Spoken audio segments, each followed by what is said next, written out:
2025 seems to have been the year of reveal. A lot was exposed. Now, it looks like 2026 is going to be the year of regime change. But is that necessarily a good thing, or is it bad? Buckle up, bumpy road ahead. Here we go. In a stunning late-night operation, I had some friends of mine execute a raid on my neighbor Tom's house. He put up quite a fight, but we got through, and he's in custody. I haven't liked what he's been doing over there for a while now, so I've decided to run his house myself. He leaves his Christmas lights up too long. He never trims his avocado tree that hangs over my fence, and I believe he's running fentanyl out of there. I can't prove the last one, but it makes sense. I've seen him speak Spanish. I got rid of the wife as well. I didn't really have a problem with her, but we did do a 4th of July block party, and she brought empanadas, so better safe than sorry. I've got them at a Residence Inn a couple towns over. I've been using his home as my own little man cave. Pretty great. It turns out he has a fantastic wine cellar that I have tapped into extensively. Anyway, I'll be running his home until a time when I can have a safe, judicious turnover to some other guy, which probably won't be happening soon. And just a heads up, I plan to take over some other neighbors' homes as well. Phil, across the street, has a pretty cool car I'd like to be in charge of. And Alex, who lives catty corner from me, has a wife who's a yoga instructor. Be taking that one soon. Again, doing it for the good of the neighborhood, so stay tuned.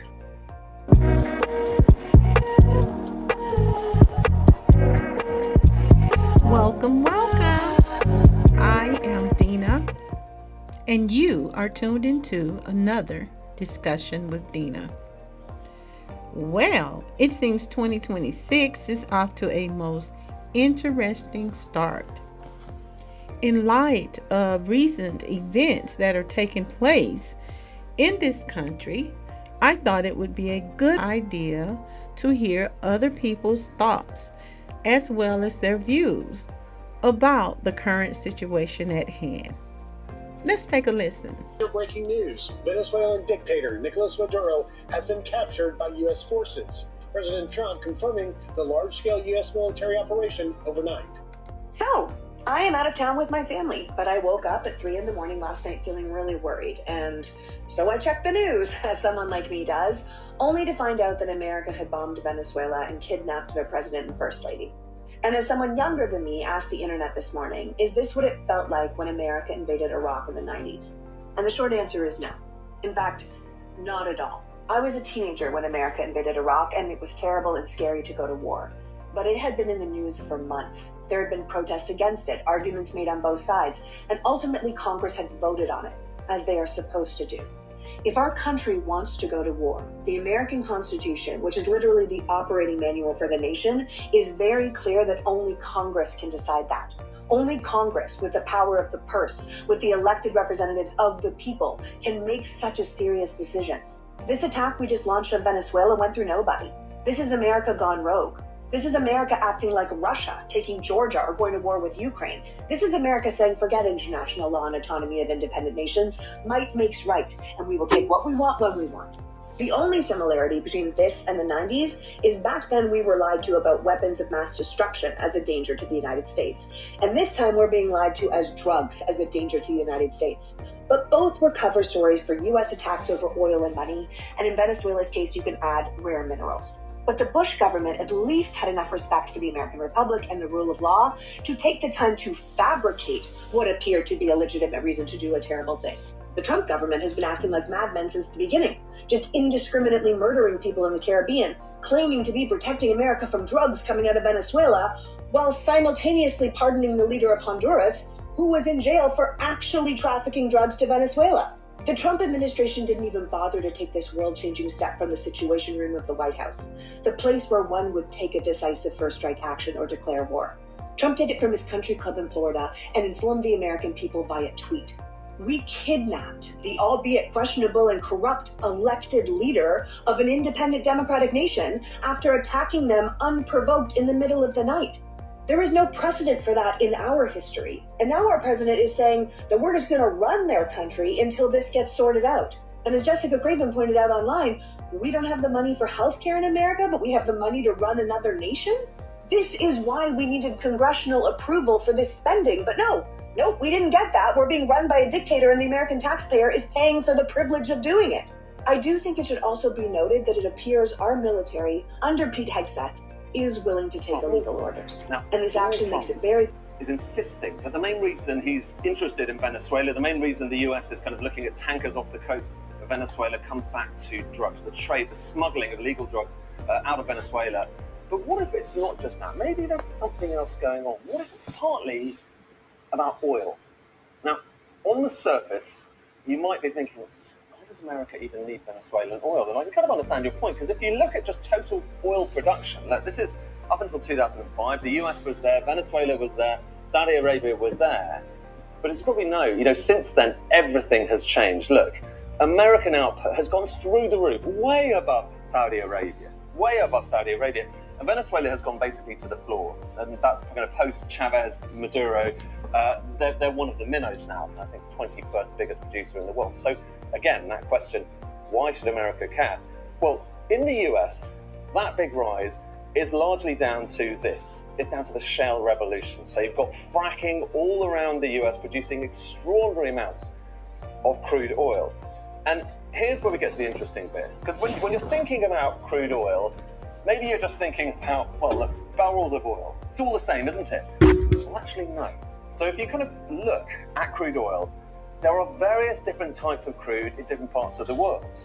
There's actually kind of various different ways you can categorize it. But one way you can look at it is look at the kind of density. So you're basically looking at how thick that crude is. And when I say thick, I mean literally how thick. This is just showing you global production broken down by the density of that oil. And so you've got the kind of medium stuff. And this is probably, if you've got kind of image in your mind of what crude oil looks like, it's a bit like this, it's kind of black, but it's not too viscous, it flows around.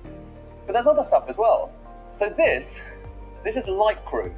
And it kind of almost looks like a smoothie, doesn't it? And that's the same stuff. This is still crude oil, but down to the kind of geological and the biological conditions in the ground when it was being formed, hundreds of millions of years ago, it comes out looking a bit different. And so that's light. You've also got heavy stuff.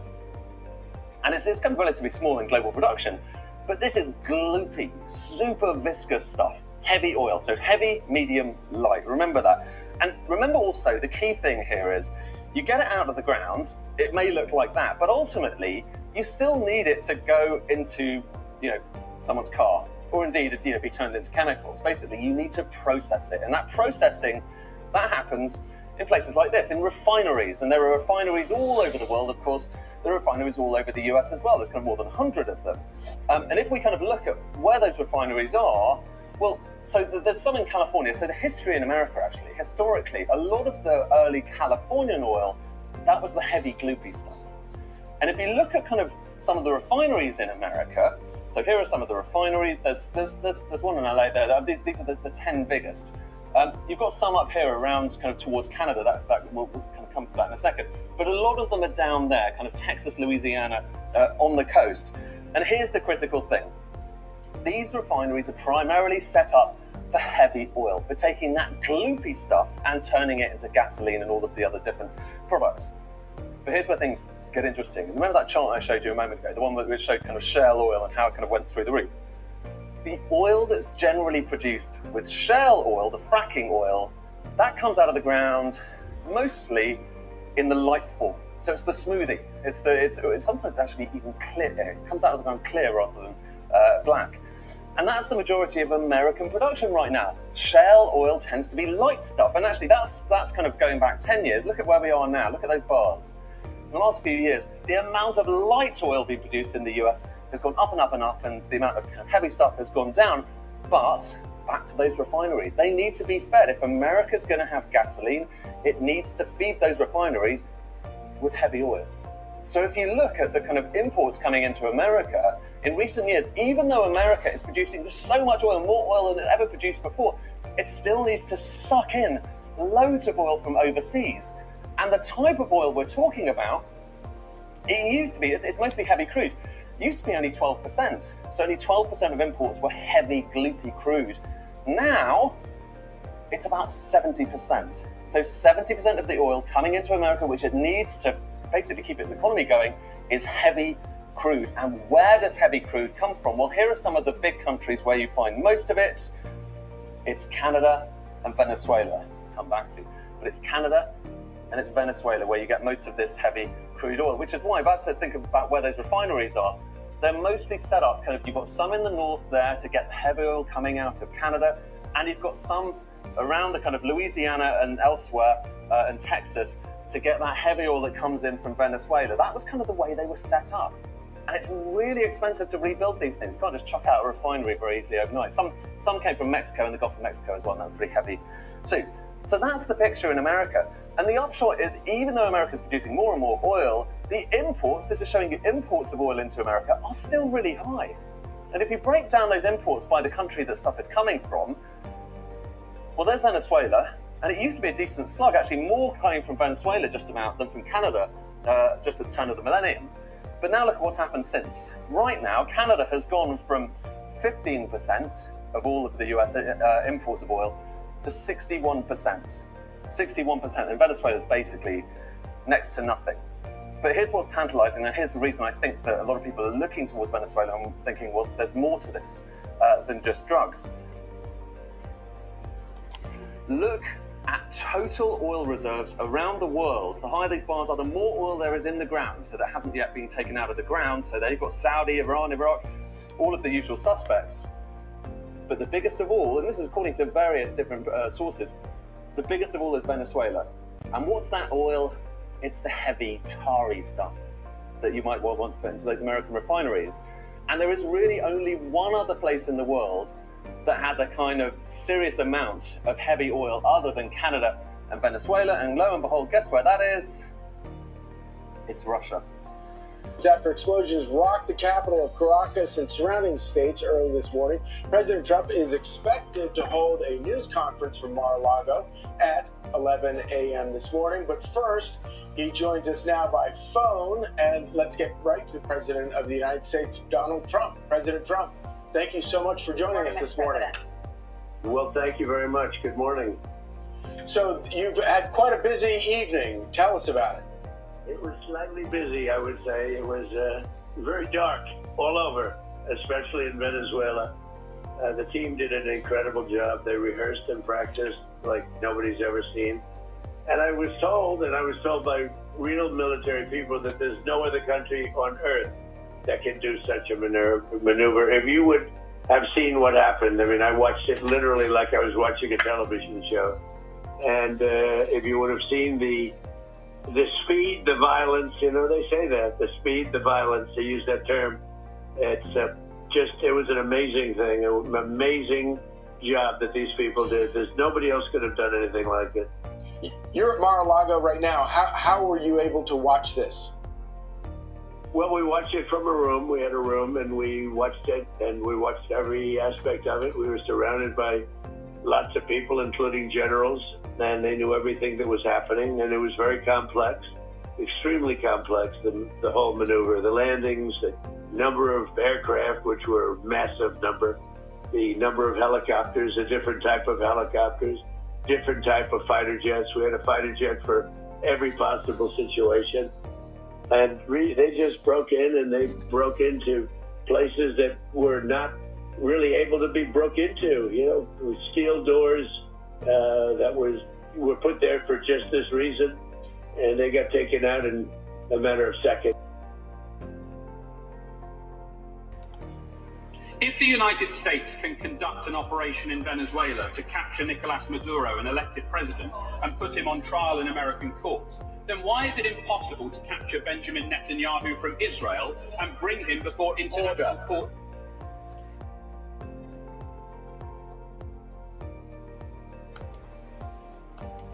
Guess the religion of the judge who's going to be presiding over the sham trial of Venezuela's leader, Maduro. It's not surprising. Maduro's being held in New York City, MDC, Brooklyn. Same place Luigi Mangione is currently at. Also same place Puff Daddy was, and only a couple miles from the prison Epstein spent his last days. But let's look at how Israel is behind every single aspect of the Venezuela takeover and how they benefit. The next ZOG leader to be put in place is Maria Machado. Look, she's even doing the Anna Kasparian meme. She's guilty already.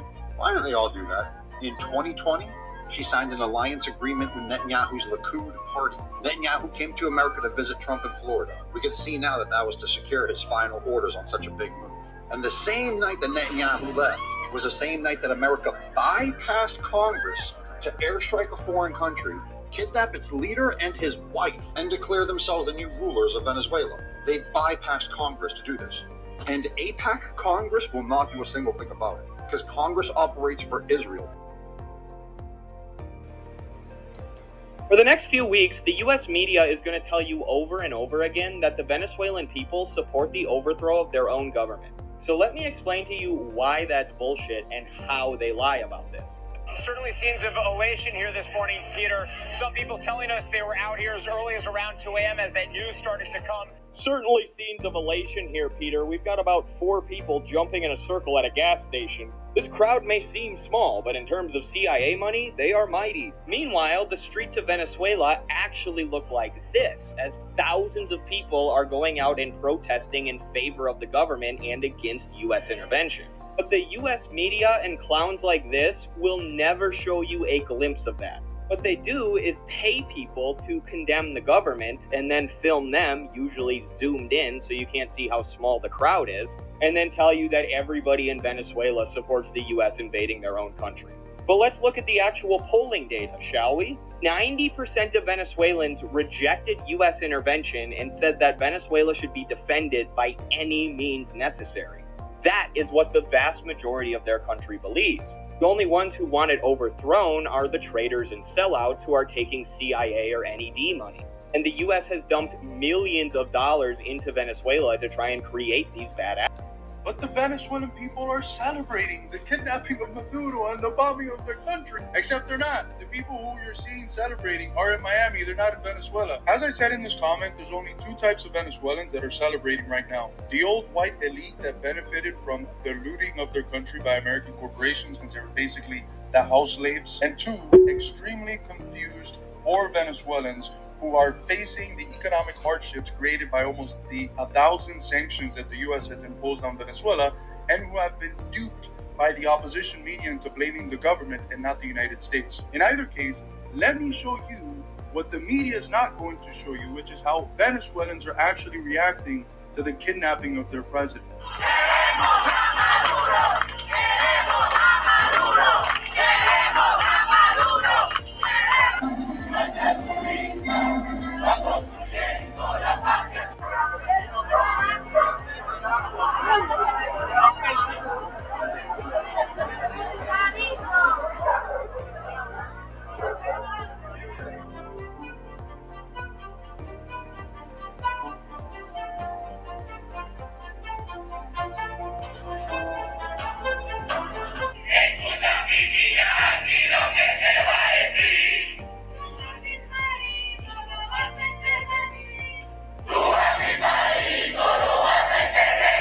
So that's how the actual people in Venezuela are feeling right now. This is why it's so stupid. We're going to run the country until such time as we can do a safe, proper, and judicious transition.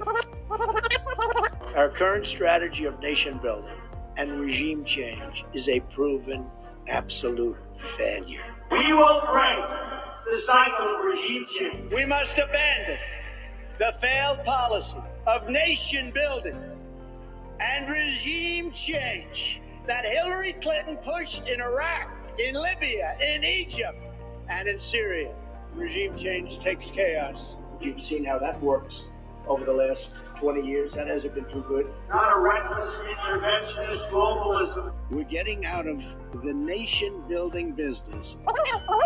We're going to stay until such time as the proper trend. Something ain't adding up. Anyways, it just dawned on me. And maybe I'm the only one, okay? But am I the only one who's wondering how in the world did these protesters get these highly produced signs so fast? No. Let's run down the timeline, okay? Help me do the math, okay? Maybe my math is bad, but there is no way these people can't be paid. So Donald Trump, President Trump, he captured Maduro at around 2 o'clock in the morning on a Saturday, okay?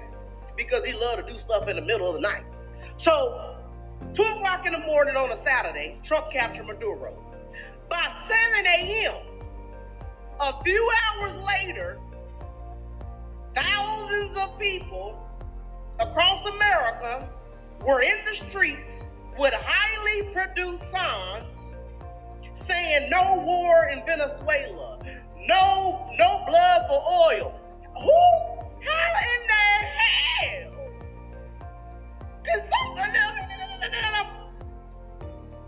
They either have the equipment in their bedrooms to make these signs, but there is no way in the world that a president of the United States of America, the commander-in-chief, okay, can capture a narco dictator at 2 o'clock in the morning, and then by 7 a.m., a bunch of lunatic, unhinged liberals have all kind of signage, highly produced, about Venezuela and with Maduro's name printed on it and all highly, good quality print too.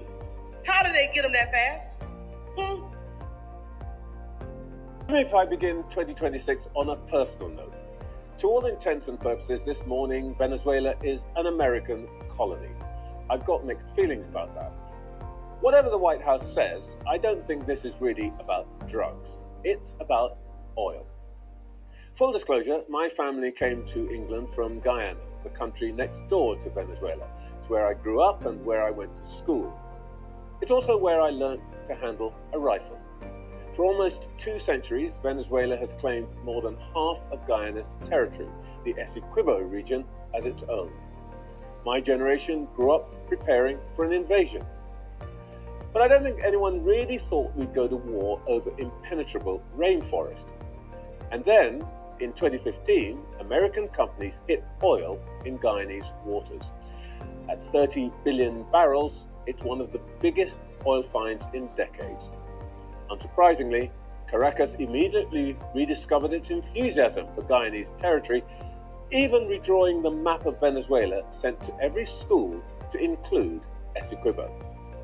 So I don't think there's much doubt what is driving Mr. Trump's military adventure. He wants to protect America's vast oil interests in the region and to feed his refineries with Venezuelan crude. And if that means upsetting the international rules-based order, I don't think Mr. Trump will be too bothered. After all, American presidents, including Democrats like Kennedy and Obama, have always been clear on one thing. The first rule of the rules-based order is that America makes the rules to suit America. Riddle me this, Batman. Explain to me how, after Trump goes into Venezuela in the middle of the night, a couple of hours later, in New York, you have an organized march with thousands of people with banners, signs, flags, and the signs are all matching. They've all been printed. They were at the same print press. Who's working overtime? Who's setting this up? Are these guys paid? Like, there is no way that you can get all these people and have all these signs overnight. I'm sorry, and not even a couple of hours. These people were out in the morning. Trump was going to Venezuela at 2 or 3 in the morning. And these people were out by 7, 8, 9? Organized? Bro, who's doing this? I'm sorry, this is not organic. Not one freaking bit is this organic. And they were all over Times Square. Like, look at this. Look at these signs. Perfect. All matching. Listen, if they were handwritten, fine. But they're printed. And they have long banners as well. Greenland and the Premier of Denmark and other Danish officials are responding to a Twitter post from your wife, Katie Miller, herself a former Trump White House official, showing Greenland covered with an American flag, saying soon after that was posted, President Trump repeated the claim that the U.S. needs Greenland for national security reasons. The Danish Prime Minister responded to this in an interview earlier today, as reported by Bloomberg, quote, "I believe one should take the American president seriously when he says it wants Greenland, but I will also make it clear that if the U.S. chooses to attack another NATO country militarily, then everything stops, including NATO, and thus the security that has been established since the end of the Second World War." Can you rule out that the U.S. is ever going to try to take Greenland by force? Well, let me go back a step. The president has been clear for months now, so I know you're treating this as breaking news. The president has been clear for months now that the United States should be the nation that has Greenland as part of our overall security apparatus. The United Right, but States, your wife posted that like hours after the Venezuela operation. Yeah, that's why it's newly relevant. No, and I'll talk with you about it for an hour. I think it's a really important conversation. I just wanted to reset, Jake, by making clear that it has been the formal position of the U.S. government since the beginning of this administration, frankly, going back into the previous Trump administration, that Greenland should be part of the United States. The president has been very clear about that. That is the formal position of the U.S. government. Right, but can you say that military action against Greenland is off the table? Military action against Greenland. The Greenland has a population of 30,000 people, Jake. The real question is, by what right does Denmark assert control over Greenland? What is the basis of their territorial claim? What is their basis of having Greenland as a colony of Denmark? The United States is the power of NATO. For the United States to secure the Arctic region, to protect and defend NATO and NATO interests, obviously Greenland should be part of the United States. And so that's a conversation that we're going to have as a country. That's a process we're going to have as a community of nations. So you can't take it off the table that the U.S. would use military force to seize Greenland. You can't take it off the table. Jake, I understand you're trying very hard to, which again is your job. I respect it. It's great to get exactly the headline, right? That catchy headline. I'm trying to get an answer that says Miller refuses to rule out the United States should have Greenland as part of the United States. There's no need to even think or talk about this in the context that you're asking of a military operation. Nobody's going to fight the United States militarily over the future of Greenland. Need to take over the Venezuelan oil industry. Well, we don't need to. First of all, let me go back up. We don't need Venezuela's oil. We have plenty of oil in the United States. What we're not going to allow is for the oil industry in Venezuela to be controlled by adversaries of the United States. You have to understand, why does China need their oil? Why does Russia need their oil? Why does Iran need their oil? They're not even in this continent. This is the Western Hemisphere. This is where we live. And we're not going to allow the Western Hemisphere to be a base of operation for adversaries, competitors, and rivals of the United States. Have specific oil companies. We also want to see that oil and the proceeds from it. Hold on. We want to see the oil proceeds of that country benefit the people of Venezuela. Why have 8 million people left Venezuela? 8 million, the single largest mass migration probably in modern history, left Venezuela in 2014 because all the wealth of that country was stolen to the benefit of Maduro and his cronies in the regime. Trump was pretty clear yesterday. He said the United States is going to run Venezuela. Under what legal authority?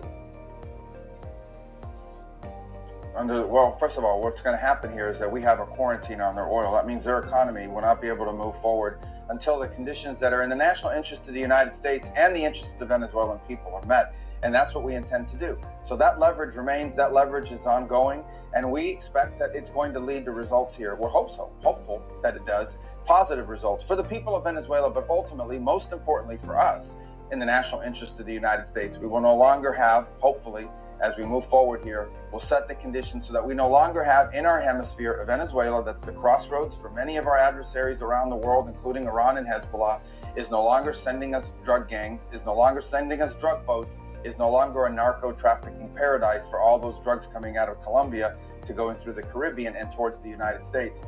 And obviously, we want a better future for the people of Venezuela. We want them to have an oil industry where the wealth goes to the people, not to a handful of corrupt individuals and stolen by pirates all over the world.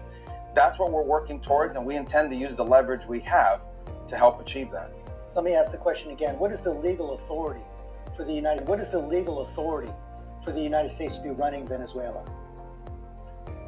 Well, I explained to you what our goals are and how we're going to use the leverage to make it happen. As far as what our legal authority is on the quarantine, I'm very simple. We have court orders. These are sanctioned boats, and we get orders from courts to go after and seize these sanctions. Compare what he's been saying lately in the last few days about foreign interventions to the kinds of things he said previously when it comes to the campaign trail and as he was running for office. Colombia is very sick too, run by a sick man who likes making cocaine and selling it to the United States, and he's not going to be doing it very long, let me tell you. We believe that the job of the United States military is not to wage endless regime change wars. You have to do something with Mexico. Mexico has to get their act together because they're pouring through Mexico, and we're going to have to do something. The cartels are running Mexico, whether you like it or not. It's not nice to say, but the cartels are running Mexico. We will stop racing to topple foreign, and you understand this, foreign regimes that we know nothing about, that we shouldn't be involved with. Even though there's been protesters killed in Iran. If they start killing people like they have in the past, I think they're going to get hit very hard by the United States. Regime change in Iraq, regime change in Libya, regime change in Syria, and every other globalist disaster for half a century. We need Greenland from the standpoint of national security, and Denmark is not going to be able to do it. We're getting out of the nation building business and instead focusing on creating stability in the world. The American dominance in the Western Hemisphere will never be questioned again. Stupid foreign wars in countries that you've never heard of. This Tuesday is your chance to stand up and declare that you're not going to take. I told you it was about oil, but what if I told you the U.S. just stole $1 trillion in silver while everyone was watching the wrong headline? It was not a war, it was a resource extraction op. Look, less than 24 hours after the U.S. invaded Venezuela, a deal was inked. A new $8 billion silver smelter facility financed by JP Morgan, jointly owned by the Department of Defense to process Venezuelan silver. Why? Because JP Morgan was underwater on a physical silver short worth billions. They did not invade for oil, they invaded to bail out the bank. Comment scroll if you're ready for the real blueprint. I'll scan your scroll and remind you how you already won. But Venezuela sits on the Arco Minero, trillions in unmined gold and silver. JP Morgan gets caught rigging silver, pays $1 billion in fines, and now they just buy the smelter and rewrite the rules. And they did it with your tax money. The US military didn't just topple a regime, they cleared the path to mine collateral for a failing financial system. Comment scroll to decode your wealth timeline. What's coming next will crush the unprepared. Look, silver just crossed $75 per ounce. Physical silver is trading near and above $100 per ounce depending on where you live in the world, but JP Morgan and COMEX are still manipulating paper prices. Meanwhile, crude oil. What's up, everybody? Major Retired Richard Ojeda here, and I need you to stay with me. You need to hear this. I served 24 years in the United States Army, and I can tell you right now that the attack on Venezuela this morning feels really familiar as a combat veteran that served in Iraq and Afghanistan. On my back, I carry the names of brothers who never made it home from war because our government told us that there was weapons of mass destruction that did not actually exist. They sent America's sons and daughters into a war zone so they could topple a dictator that was supposed to have those weapons of mass destruction. This morning, the Trump administration bombed the capital of Venezuela with no congressional approval, violating war powers to give away Venezuelan oil to Exxon under the guise of liberation. And I know what comes next. because I've seen it. I've seen what happens when politicians light the fuse and don't have a plan for the chaos that follows, because I lived that reality when I led troops into battle in Iraq and Afghanistan. The Trump administration says this is about drugs. Give me a damn break. This is the same president who just pardoned one of the largest drug traffickers in the entire world less than a month ago. And just today, he openly stated, we're going to run Venezuela, occupying a sovereign nation until a new government is in place. The truth is, this attack is about power. It's about oil. It's about a regime change. I know what it's like to look an 18-year-old in the eyes who's afraid to die on a battlefield. Donald Trump and his administration don't care about our sons and daughters that will lace up their boots and head off to war in the name of patriotism and ultimately die because of corruption and greed. They don't know the weight that it carries when you have to pick up a phone and tell a mother that her son is never coming home. I do. My wife Kelly does. Thousands of service members who have draped the flag and carried their brother's casket to its final resting place does. And we will not sit silent. They say this is the end of the escalation. I call bullshit, because I've seen this con job before. They beat the war drums. They promise it'll be quick, and then they feed you lies. The next thing you know, you're in a forever war that costs millions of lives for the next 20 years. I don't want another forever war. I don't want more Gold Star families. I don't want America's sons and daughters dying to satisfy the greed of corrupt politicians and their donors. Tell me what you think about this topic. Subscribe and leave me your comments. And if you have not already, like, share, subscribe, and join me next time for another discussion with Dena. Ta-ta! This concludes your daily discussions with Dena. Join us Monday through Friday at 12:30 p.m. Like, share, subscribe, and leave a comment.